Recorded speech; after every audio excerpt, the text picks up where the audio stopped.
Halo, gua Jamalva. Kali ini gua pengen nge-review game dari Electronic Arts bernama Star Wars Jedi Fallen Order dengan bergenre Souls-like.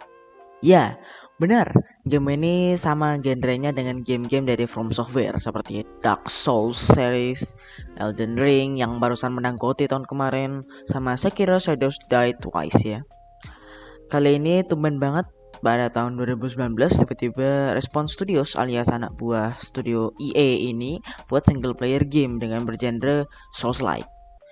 Dan udah rilis tuh sequelnya yaitu Star Wars Jedi Survivor. Yang gue juga pengen beli tapi gak ada duit. Kali ini gue pengen menilai game ini dari segi cerita, dialog, visual, combat system, world building, serta tambahan opini pribadi gue buat game. Oke, bahas dulu dari segi cerita. Cerita dalam game ini cukup padat ya, dengan isu-isu yang ada dalam cerita. Menurut gue penulisan ceritanya bagus dan tertata rapi sih. Apalagi di bagian penulisan karakter, Cal Kestis yang memang menurut gue itu bagus. Karena presentasikan Cal Kestis di umur segitu dan cocok gitu. Nanti kalian seiring berjalannya cerita, kalian akan unlock ability dengan cara kalian akan diperlihatkan vision dari masa lalunya Cal Kestis sejak pas dia itu masih jadi Padawan ya, Padawan kalau salah. Iya, kalau salah namanya Padawan. Dan menurut gue dengan diperlihatkan vision dari masa lalunya Cal Kestis itu bisa menjawab pertanyaan kenapa sikap Cal Kestis sikapnya begitu, sama apa yang terjadi dengan Cal Kestis di masa lalu. Dan menurut gue itu sangat amat tertata. Gue nggak tahu kenapa penulis ceritanya jenius sih, bisa gue bilang dalam penulisan karakter. Dan juga kalian akan ditemani oleh droid bernama BD-1. Ini BD-1 imut-imut dan bisa kalian ganti-ganti skinnya ya. Yang ngomong-ngomong soal isu-isu dan masalah yang ada itu cukup berat, sehingga gue habis namatin game gue sampai nonton di YouTube channel orang untuk penjelasan, dan akhirnya gue paham dengan cerita yang ada di gamenya itu sendiri. Otak gue belum mampu kayaknya. Cukup tolol ya. Oke, bahas dari segi dialog, bahas nih yang masih berhubungan dengan cerita, yaitu dialognya. Dialognya tertata rapi dan terkesan realistis sih menurut gue, karena walau memang dialognya ada yang terkesan ngawur, di beberapa penulisan tuh ada yang ngawur menurut gue, dan itu gue sadari di tengah-tengah game saat Cal Kestis yang berbicara dengan Sere, yaitu support karakter yang ada di game ini, yang terkesan aneh sih menurut gue. Tapi overall gue suka banget sama dialog yang dihadirkan dalam game ini di sepanjang cerita. Oke, bahas dulu dari segi visual. Visual yang dihadirkan juga indah banget dan bisa kalian foto mode kalau kalian mau. Environment yang dihadirkan di setiap planet juga beda-beda semua. Ada yang asli dan hijau banget seperti planet Bogano, dan ada juga planet yang diliputi oleh kejahatan seperti planet Dathomir. Desain dari outfit, poncho, BD-1 skin, kapal mantis, dan lightsaber coy. Gila, gue gak nyangka sih kalau lightsaber di game ini bisa di custom sesuai keinginan kita, termasuk switch-nya, apa tuh emitter skinnya itu kalau bisa atur sendiri sesuka kalian yang sudah disediakan oleh gamenya ya, untuk kalian pilih-pilih dan kalian ya serah lah, custom aja. Oke, bahas lagi dari segi combat system. Combat system yang dihadirkan juga sama dengan game-game Souls-like lainnya.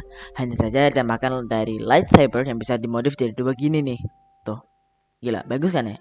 Gila, royal cuy, bagus kan ya? Bagus dong, jelas. Dan bisa jadi kayak satu arah kayak gini. Dan gue suka gitu sama transisinya yang apa ya? Buat gue demen buat gue. Wow gitu. Wah, demen banget. Di sini kalian diharuskan untuk berhati-hati menyerang lawan. Yang dimana kalian di sini akan diuji coba naluri dan refleks kalian untuk dodge atau defense di game ini. Ya sama aja lah kayak game Souls-like lainnya. Dan btw kalau masalah dodge sama defense itu rasa-rasa mirip game Spider-Man ya. Cukup mirip lah menurut gua. Walaupun memang beda game ya. Oke, bahas lagi dari segi world building.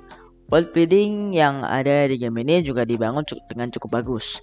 Di setiap planetnya, walau memang kadang satu planet seperti planet Bogano yang kadang feel-nya selalu kosong, tapi diliputi dengan keindahan yang ada di dalam planetnya.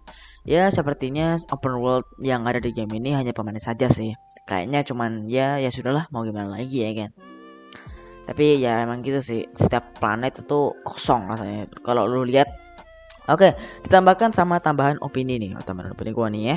Oke, menurut gua game ini sebenarnya tidak susah untuk kalian yang tidak bisa bermain game seperti Dark Souls yang begini ya, emangnya Souls-like. Nah, memang ada beberapa momen yang diharuskan kalian mainnya tuh harus serius ya. Jadi nggak bisa nyantai mulu tuh main game. Game ini sangat direkomendasikan kepada fans Star Wars seperti gue. Gue juga mulai ngikutin Star Wars ya dari beberapa tahun kemarin. Dan orang-orang yang suka genre Souls-like, tapi pengen musuhnya jadi kayak Stormtrooper. Jadi ya ini cocok buat kalian yang sukanya Dark Souls, terus Sekiro, terus pengen temanya itu Star Wars ya kayak gini. Game dari EA ini ya, yang untungnya single player dan tidak pay to win. Ya. Oke, bahas lagi. Oh ya, gue lupa bahas satu hal nih. Cerita yang ada di game ini canon, jadi tidak ada hubungannya sama universe utamanya Star Wars. Ya timelinenya, iya. Nggak berhubungan nih guys, santai aja. Jadi kalian nggak usah nonton film-film Star Wars untuk memahami cerita yang ada di game ini. Tapi kalian hanya cukup melihat dari Google, terus karakter-karakter dari Star Wars itu apa aja. Ada tuh satu yang masuk di sini, yang sudah pasti ikoniknya Star Wars. Nggak usah di spoiler, males gue. Oh ya, yaudah mungkin gitu aja kali ya. Ini udah rekaman 8 menit nih, udah lumayan banget lah ya. Dan singkat mulu nih video gue, biar kalian bisa nonton dengan nyaman ya. Oke, semoga kalian yang nonton video ini sampai akhir bisa berjodoh dengan OC kalian yang ada di JKT48. Ya udah, terima kasih dan bye bye. Semoga jangan lupa tonton video 3 video ini gue ya. Ini bagus juga nih, ya bagus nih. Wow, ya. Oke, terima kasih.